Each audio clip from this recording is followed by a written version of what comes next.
Okay, I guess you can see the bubbles coming up almost without exception.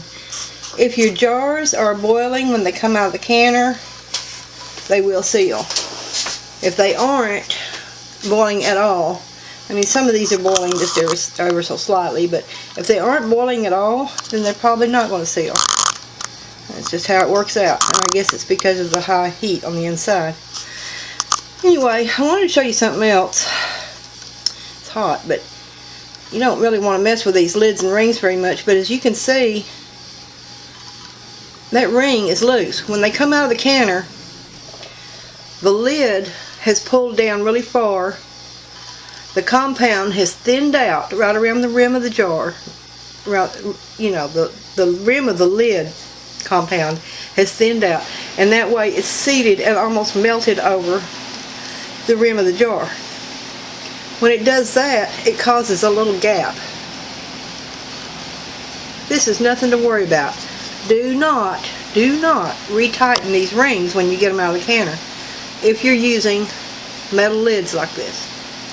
I think with Tattler you do, but I don't use Tattler, so I'm going to show you these because it's the most common use of them, is these single-use lids. But don't tighten it back up. Let it stay loose.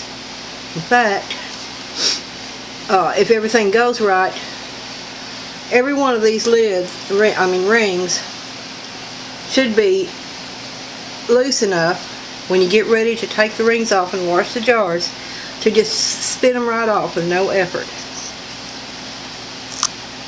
But as you can see on this one, and it's hot, it just turns so easy just with a fingertip. Okay, so that's my video for how to safely can pork. This can go for any kind of meat you want. I followed a hot pack method, and I will put a link down below for the NCHFP recipe for canning meat like this. It'd be hot pack or raw pack. Prefer hot pack because it looks better in the jars. It stays together better in nice big pieces,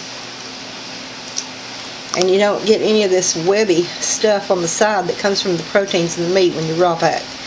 That stuff was left behind in the other pan.